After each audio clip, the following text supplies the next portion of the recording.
Students, बाल मंदिर के इस YouTube चैनल पर आपका हार्दिक स्वागत है। आज हम जो टॉपिक शुरू करने जा रहे हैं वो है द्रव्य, यानी जो एक पदार्थ होता है उसकी प्रकृति के बारे में। और उसकी प्रकृति को बताया था डी ब्रॉगली के द्वारा दर्शाया गया था। डी ब्रॉगली जो थे उन्होंने एक अपना खुद का भी एक सिद्धांत दिया था और द्रव्य की प्रकृति को ये बताया कि कोई भी द्रव्य या पदार्थ होता है ना, उसमें दो तरह के गुणधर्म पाए जाते हैं। एक गुण होता है उसके अंदर कण का और दूसरा होता है कि उसमें तरंग दैर्ध्य। यानी देखो आप कि द्रव्य की द्वैत प्रकृति, इसमें ये कहा गया है, डी ब्रॉगली ने ये कहा, डी ब्रॉगली के अनुसार प्रत्येक द्रव्य या पदार्थ में कितने होते हैं? दो गुण। कौन कौन से? एक तो होता है कण एवं तरंग दैर्ध्य पाए जाते हैं। ये दो इसके अंदर प्रकृति बताई गई कि डी ब्रॉगली ने कहा कोई भी द्रव्य या पदार्थ जो होता है इसके अंदर मुख्य रूप से दो गुण या दो प्रकृति के रूप में इसको प्रदर्शित कर सकते हैं, जिसे कहा गया है कण और तरंग दैर्ध्य के लिए। और इन दोनों को समझाने के लिए इन्होंने एक सूत्र दिया। इस सूत्र के अंदर ये बताया गया है कि लैम्डा बराबर H/mv। देखो आप, लैम्डा, हम यहाँ लैम्डा बता रहे हैं, यानी किसके रूप में? तरंग दैर्ध्य के रूप में, है ना, तरंग दैर्ध्य। और m बता रहे हैं, m क्या होता है? द्रव्यमान, यहां पर बता रहे हैं। v बता रहे हैं किसके रूप में? वेग के रूप में। और m और v को साथ में लिखते हैं तो किसके द्वारा दर्शाया जाता है? p के द्वारा। p क्या होता है? संवेग। तो p हम क्या बताते हैं? संवेग। संवेग होता ही यही है, p बराबर क्या होता है? m इंटू v के रूप में दर्शाया जाता है ना। और इसके ऊपर देखो h लिखा हुआ है। h नियतांक है, जिसे हम क्या कहते हैं? प्लांक नियतांक के नाम से जानते हैं। तो h बराबर होता है प्लांक नियतांक।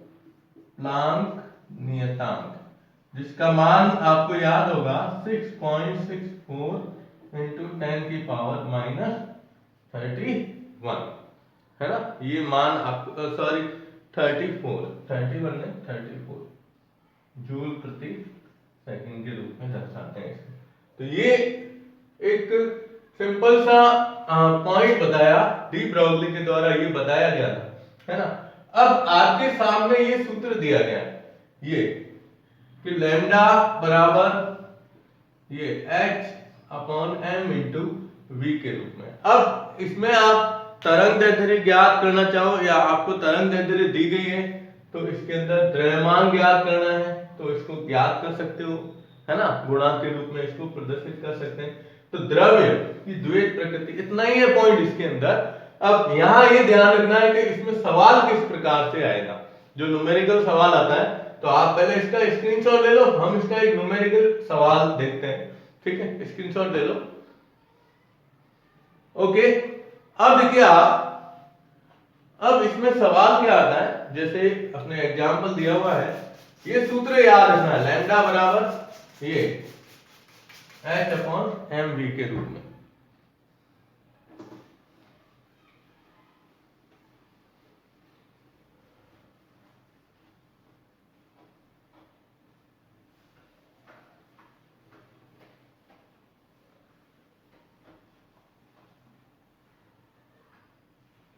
देखिए आपके स्क्रीन पर हम ये सवाल लिख रहे हैं कि एक 0.2 किलोग्राम की गेंद है जो 20 मीटर प्रति सेकंड के वेग से गति कर रही है, ठीक है।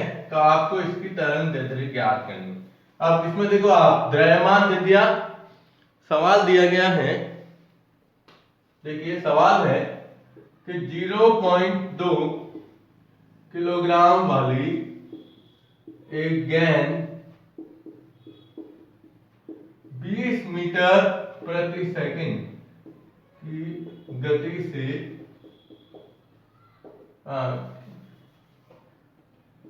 वेग से गति कर रही है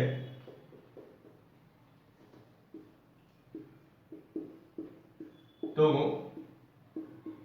इसका या इसकी तरंग दैर्ध्य क्या होगी।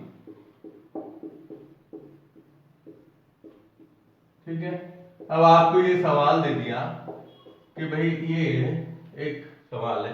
अब इसमें क्या क्या चीज हमारे पास है, हम सूत्र क्या लिखते हैं, लैम्डा बराबर क्या लिखते हैं, h अपॉन एम वी के रूप में, है ना। अब यहाँ द्रव्यमान दिया हुआ है m बराबर 0.2 kg, ठीक है, और वेग दिया गया है कितना है, 20 मीटर प्रति सेकंड। अब ये दो राशियां दे दी है ना, और h का मान अपन को याद रखना है 6.64 इंटू 10 की पावर -34, है ना। बस अब क्या करोगे, मान रखेंगे इसमें और मान रख के इसको हल करोगे तो लैम्डा बराबर ये आ रहा है 6.64 इंटू 10 की पावर -34 बटा m कितना है 0.2 इंटू वेग कितना है 20, ठीक है।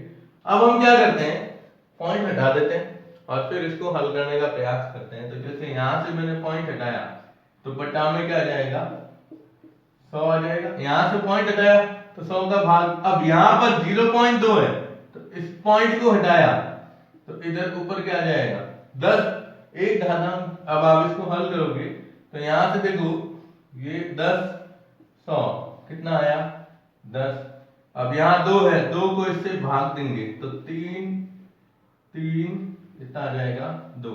अब देखो क्या आ रहा है मान 332 ये इंटू 10 की घात -34 बटा, अब यहां से कट गया नीचे क्या रहा 20 इंटू 10, 20 इंटू 10। अब आप इसको हल करोगे तो इसमें आप वैल्यू निकाल देना, ठीक है।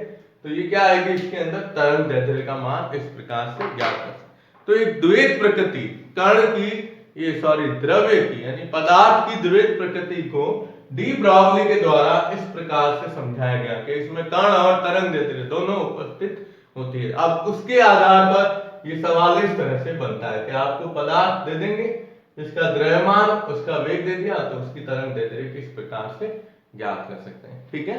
अब आप इसका स्क्रीनशॉट ले लो और अब हम लेते हैं इसी का डी ब्रॉगली के द्वारा एक सिद्धांत दिया गया था, हाइजेनबर्ग जो वैज्ञानिक थे, हाइजेनबर्ग ने अपना एक सिद्धांत दिया था जो हमने नील्स बोहर वाला परमाणु मॉडल पढ़ा था।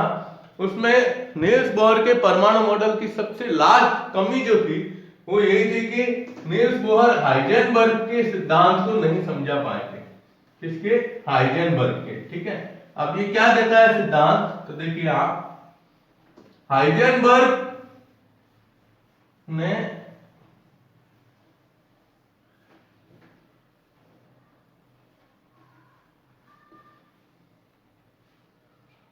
जो सिद्धांत दिया था उसे अनिश्चितता का सिद्धांत कहा जाता है। किसका, अनिश्चितता का सिद्धांत। देखो क्या है सिद्धांत, हाइजेनबर्ग की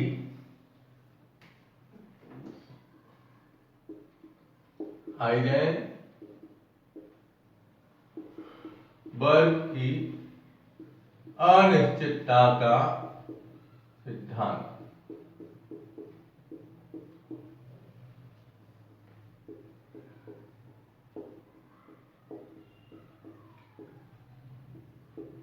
देखिए क्या था, ये कह रहे हैं कि परमाणु के अंदर, जैसे कोई भी परमाणु है, परमाणु के नाभिक के चारों ओर जो इलेक्ट्रॉन चक्कर लगाता है निश्चित वृत्ताकार पथ के अंदर, तो उस समय इस इलेक्ट्रॉन की स्थिति यानी इलेक्ट्रॉन कहां पर स्थित है, स्थिति और उसका वेग यानी संवेग दोनों को एक साथ एक ही समय पर ज्ञात नहीं किया जा सकता है।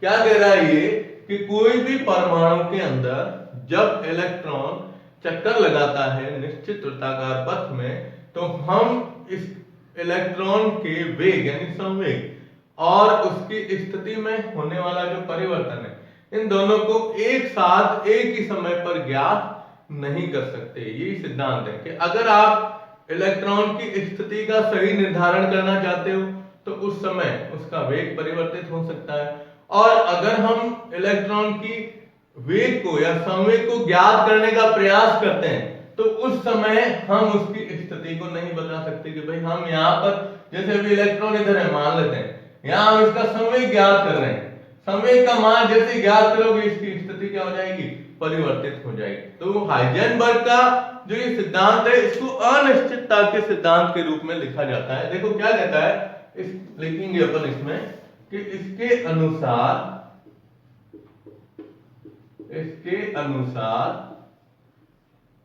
किसी परमाणु में गति कर रहे इलेक्ट्रॉन की स्थिति एवं उसके संवेग को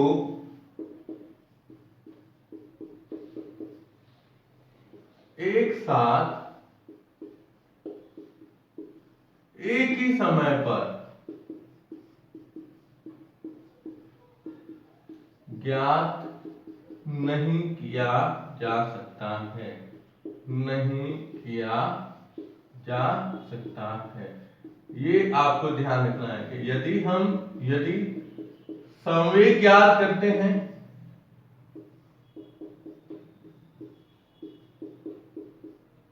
तो इसकी स्थिति बदल जाएगी, स्थिति क्या होगी, परिवर्तित हो जाएगी। और यदि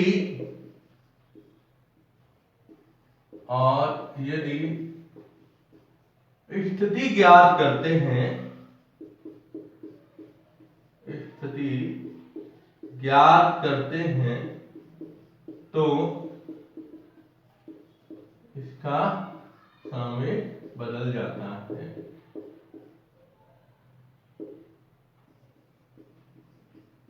मतलब ये हाइजेनबर्ग के द्वारा ये सिद्धांत कहा गया कि भाई अगर हम ये दोनों को एक साथ ज्ञात करना चाहे तो कैसे कर सकते हैं। जैसे एक जनरली बात है कि आप बाइक पे जा रहे हो, है ना, और आपके पीछे कोई आपका फ्रेंड है, अब आपको कोई कॉल आए, जनरल चीज है, कोई कॉल आए कि भाई अभी तुम्हारी एग्जैक्ट स्थिति क्या है ना, तो आपके पीछे वाला, मतलब आपको मोबाइल नहीं उठाना है गाड़ी चलाते वक्त, है ना, लेकिन अगर पीछे वाले को कॉल आ जाता है कि आप अपनी एग्जैक्ट स्थिति बताओ, तो हम जब अपनी एग्जैक्ट स्थिति बता सकते हैं कि भाई हम यहां से इस रास्ते से गुजरे हैं, है ना, लेकिन आपको ये पूछा जाए कि अभी आपकी गाड़ी कितनी स्पीड से चल रही है, वो स्पीड और आपकी एग्जैक्ट स्थिति क्या है, इन दोनों को एक साथ बताओ, तो आप नहीं बता सकते, क्योंकि जैसे ही हम स्पीड की बात करते हैं आप मीटर में देखोगे तब तक आपकी जो एग्जैक्ट स्थिति थी वो स्थिति क्या हो रही है, परिवर्तित हो रही है ना।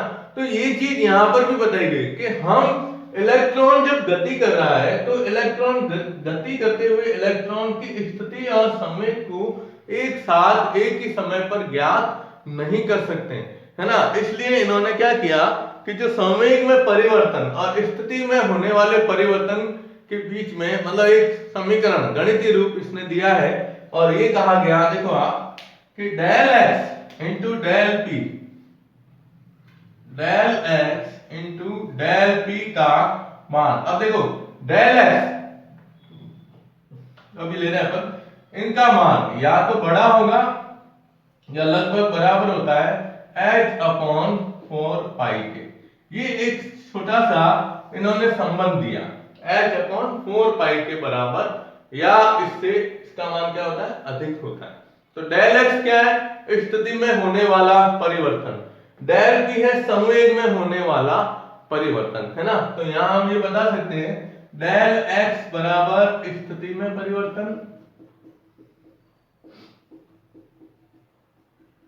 और डेल p बराबर क्या होगा, संवेग में परिवर्तन। बाकी आप इसको तो जानते हो, h क्या है, क्योंकि साहब प्लांक नियतांक है, प्लांक नियतांक के रूप में इसे क्या कर सकते हैं हम, प्रदर्शित कर सकते हैं। और पाई का मान आपको पता है ना। तो ये एक छोटा सा पॉइंट आपको ध्यान में रखना है कि ये जो हाइजेनबर्ग थे, हाइजेनबर्ग की अनिश्चितता का सिद्धांत क्या है। ठीक है, आप इसका स्क्रीनशॉट ले लो। ओके, तो आज हमने इसमें मुख्य रूप से 2 पॉइंट पढ़े, द्वैत प्रकृति और दूसरा क्या है, हाइजेनबर्ग। नेक्स्ट क्लास के अंदर हम पढ़ेंगे क्वांटम संख्याएं। ठीक है, और क्वांटम संख्याओं के बाद अपना पॉइंट लास्ट रहेगा, पार्ट एंड हो रहा है, और वो है आपके इसके अंदर दिया गया है अपने ऑफ बोर सिद्धांत, जिसमें कुछ नियम आएंगे और तत्वों का इलेक्ट्रॉनिक विन्यास किस प्रकार से हम बता सकते हैं। ठीक है, और इसमें एक लास्ट पॉइंट आएगा जो हम आवर्त सारणी वाले चैप्टर के अंदर पढ़ेंगे, क्योंकि आवर्त सारणी में एस, पी, डी और एफ चारों ब्लॉक के बारे में समझाया गया, इसलिए हम इन चारों कक्षकों की जो आकृतियां हैं उनको नेक्स्ट चैप्टर के अंदर पढ़ेंगे। ठीक है, तो आप आगे इसको पढ़ते रहिएगा, लगातार कंटिन्यू रखते रहिएगा। ठीक है, धन्यवाद।